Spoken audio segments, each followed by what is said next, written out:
श्रीमद्भागवत महापुराण प्रथम स्कंद अथ चतुर्थोऽध्याय। व्यास उवाच इति ब्रुवाणं संस्तूय मुनिना दीर्घसत्रिणां वृद्धकुलपतिसूतं ब्रवीच शौनको ब्रवीत्। शौनक उवाच सूत महाभाग वदनो वदतां वर कथा भागवतीं पुण्यां यदाह भगवाच्युक। कस्मिन् युगे प्रवृत्तेयं स्थाने वाकेन हेतुना कुतः संचोदितः कृष्ण कृतवान् संहिता मुनि। तस्य पुत्रो महायोगी समदृङ्ग निर्विकल्पक एकान्तमतिरुन्नीतो गूढो मूढ इवेयते। दृष्टानुयान्तमृषिमात्मजमप्यनग्नं देव्यो हि या परिदधुर्नं सुतस्य चित्रं। तद्वीक्ष्य पृच्छति मुनो जगतुस्तवास्ति स्त्रीपुंभिदानतु सुतस्य विविक्तदृष्टे। कथमालक्षितपूरे सम्प्राप्त कुरुजाङ्गलान् उन्मत्तमुखजडविचरन् स गजसंज्ञायहे। कथं वा पाण्डवे यस्य राजर्षे मुनिना सह संवादसम्भूतात यत्रेषा सात्वती श्रुति। सगोदोहनमात्रं हि गृहेषु गृहमेधिनाम् अवेक्षते महाभागस्थितिर्कुर्वंस्तदाश्रमम्। अभिमन्युसुतं सूत प्राहुर्भागवतोत्तमम् तस्य जन्म महाश्चर्यं कर्माणि च गृणीहिन। स सम्राट् कस्य वा हेतो पाण्डूनां मानवर्धन। प्रायोपविष्टो गङ्गायामनादृत्याधिराटश्रियम् नमन्ति यत्पादनिकेतमात्मनः शिवाय हानिय धनानि शत्रव। कथं स वीर श्रियमङ्गदुस्तजा शुवेषु सयुटुमहो सहासुभिः। शिवाय लोकस्य भवाय भूतये य उत्तमश्लोकपरायणा जना जीवन्ति नात्मार्थमसोपराश्रयं मुमोच निर्विघकुतुकलेवरं। तत्सर्वं न समाचक्ष्व पृष्टो यदिह किञ्चन मन्ये त्वां विषये वाचं विस्नातमन्यत्र छान्दसा। सूत उवाच द्वापरे समुनाप्नाप्ते तृतीये युगपर्यये जातपाराशराध्योगी वासव्यां कलया हरे।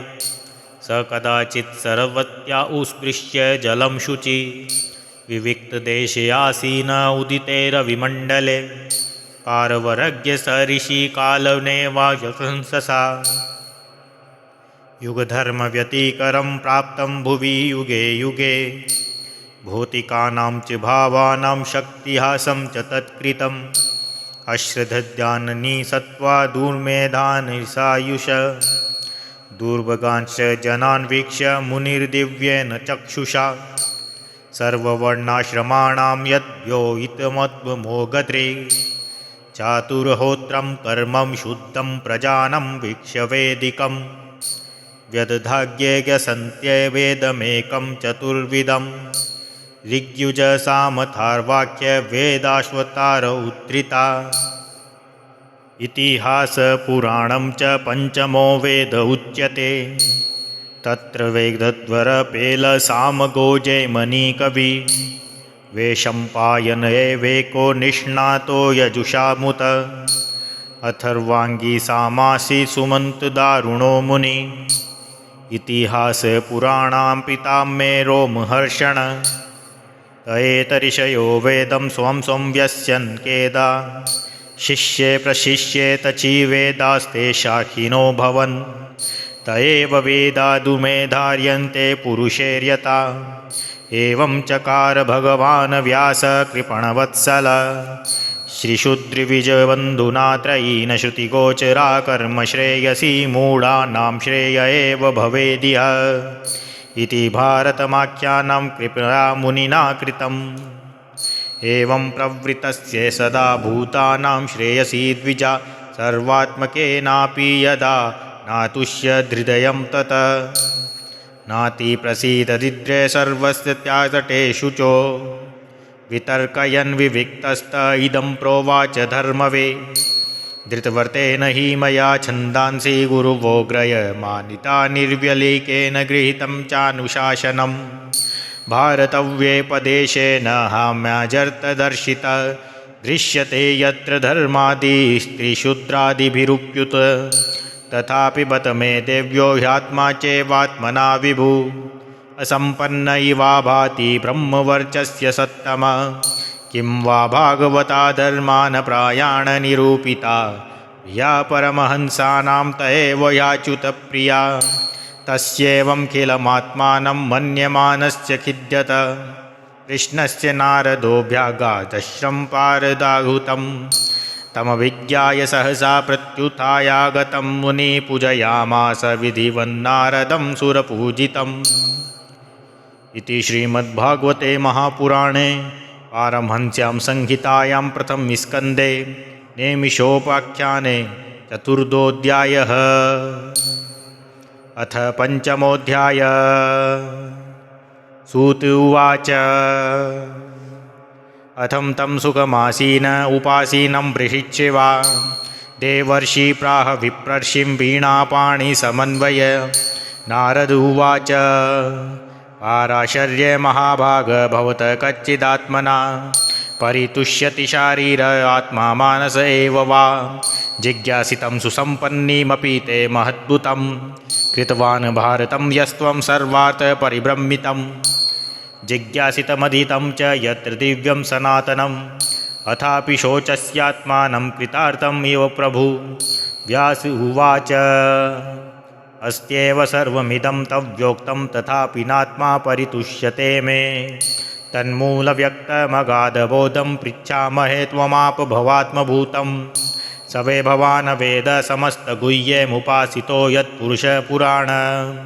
परावरेशो मनसेव विश्वं सृजत्यवती गुणैरसङ्गम्। त्वं पर्यटन्नर्क इव त्रिलोकीमन्तश्चरो वायुरिवात्मसाक्षी। परावरे ब्रह्मणि धर्मतो व्रते स्त्रात्यमेन्यूनमूलं विचक्ष्व। श्रीनारद उवाच भवतानुदितं प्रायं यशो भगवतो मलम्।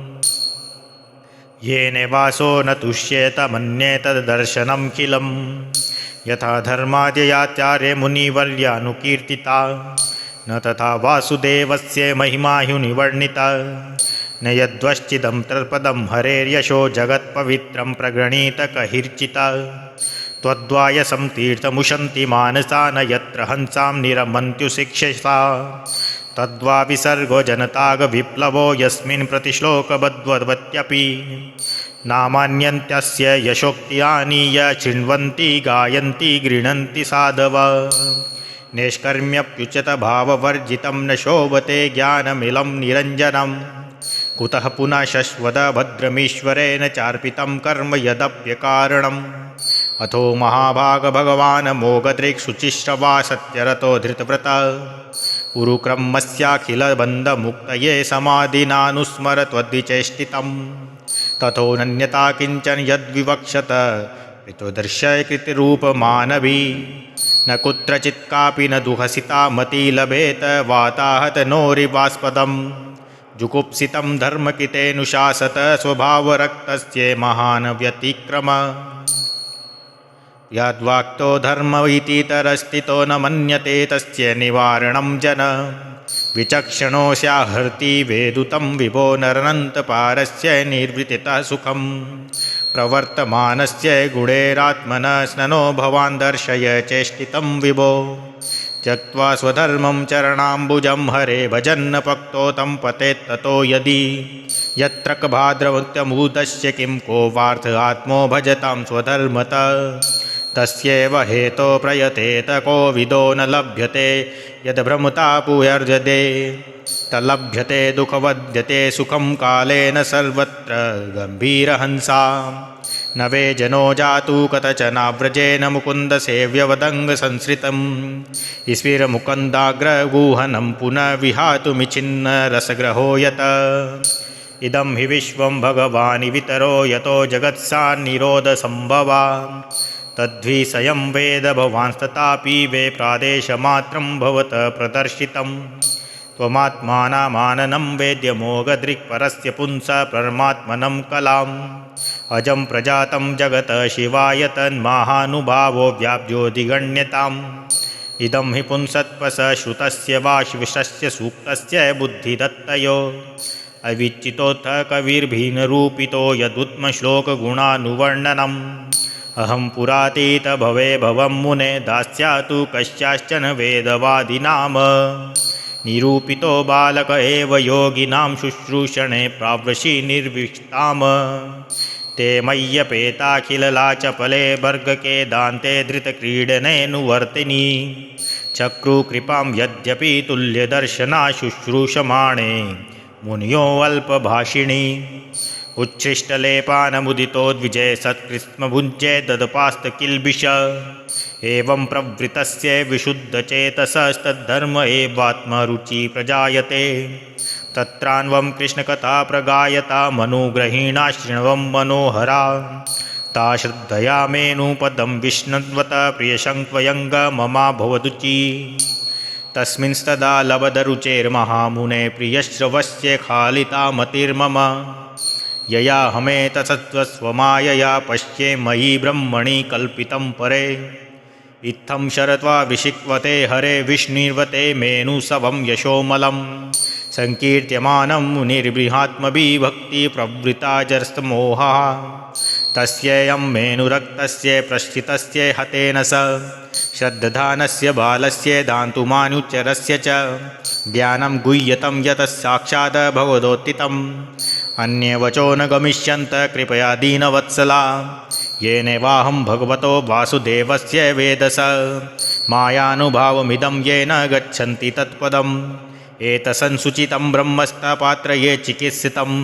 यदीश्वरे भगवती कर्म ब्रह्माणि भावितम् आमयो यश्च भूतानां जायते येन सुव्रत तदेव हामयं द्रव्यं न पुनाति चिकित्सितम् एवं नृणां क्रियायोग सर्वे संस्थिते तव